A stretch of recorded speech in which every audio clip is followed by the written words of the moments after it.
Baby series mini vlog பார்க்கலாமா? நான் ஒரு 10 month ஓல்ட் பேபி வச்சிருக்கேன். அவங்களுக்கான ஒரு சின்ன லஞ்ச் மீல் ப்ரெப் தான் இது. ஸோ இன்னைக்கு எக் ரைஸ் கொடுக்க போகிறேன். நான் வந்து மிக்சியில் white egg and egg yolk ரெண்டுத்தையுமே வந்து குட்டி குட்டி பீசஸாக கையிலே பிச்சு போட்டு வச்சிருக்கேன். தென் கொஞ்சோண்டு ஓமம், கொஞ்சோண்டு ஜீரகம், ஒரு 4 குருமிளகு, அப்புறம் உங்கள் பேபி எவ்வளோ சாப்பிடுவாங்களோ அதுக்கான ரைஸ் எடுத்துக்கோங்க, ஒயிட் ரைஸ். தென் ஒரு கொஞ்சம் தண்ணி, இது வந்து ஹாட் வாட்டர் வார்ம் பண்ணுது. ஸோ நம்ம கொஞ்சம் கொஞ்சமாக சேர்த்து கையில் இது மேஷ் பண்ணுறது முட்டைன்றதுனால ஸோ மிக்சியில் போட்டு ஒரு அரைச்சிக்கலாம். அப்புறம் கொஞ்சோண்டு பெருங்காயப்பொடி, அப்புறம் உங்கள் பேபி எந்த அளவுக்கு சால்ட் எடுத்துப்பாங்களோ அந்த அளவுக்கு சால்ட். இப்போ அது எப்படி ரெடி பண்ணலாம்னு பார்த்துக்கலாம்.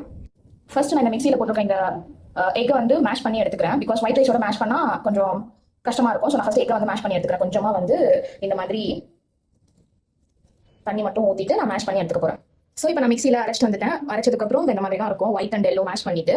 இப்போ இதை நம்ம என்ன பண்ண போகிறோம்னா, இதில் நான் எடுத்து வச்சிருக்க இந்த ரைஸை வந்து ஃபுல்லாக உள்ளே போட்டுடலாம். ஸோ இப்போ நம்ம ரைஸ் எல்லாத்தையும் உள்ளே போட்டுட்டோம். இப்போ வந்து கொஞ்சமாக தண்ணி ஆட் பண்ணிக்கலாம் இப்படி.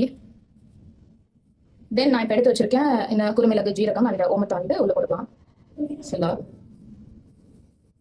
இப்போ உங்கள் பேபி சாப்பிடக்கூடிய சால்ட் நீங்கள் ஆட் பண்ணிக்கோங்க. நான் என் பேபி சாப்பிடக்கூடிய சால்ட்டை வந்து நான் ஆட் பண்ணிக்கிறேன். அப்புறம் லாஸ்ட்டாக கொஞ்சமாக வந்து பெருங்காய் பொடி.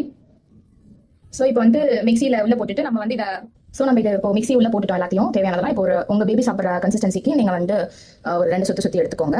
ஸோ நான் மிக்சியில் மேஷ் பண்ணி எடுத்துட்டேன். ஸோ என்ன மாதிரி கன்சிஸ்டன்சினா, என் பேபி வந்து கொஞ்சம் ஒன்றும் பாதியமாக இந்த மாதிரி ரைஸ் கொஞ்சம் ஒன்றும் பாதியமாக இருக்கிற மாதிரி சாப்பிடுவாங்க. ஸோ நீங்கள் உங்கள் பேபி என்ன கன்சிஸ்டன்சி சாப்பிடுவாங்களோ அதை நீங்கள் இந்த மாதிரி எடுத்துக்கோங்க. இப்போ நான் பேபியோட பவுலுக்கு ட்ரான்ஸ்ஃபர் பண்ணிடுறேன். ஸோ இதான் என்னோட ஃபைனல் அவுட்புட், என் பேபி ஃபுட்டோட ஃபைனல் அவுட்புட்.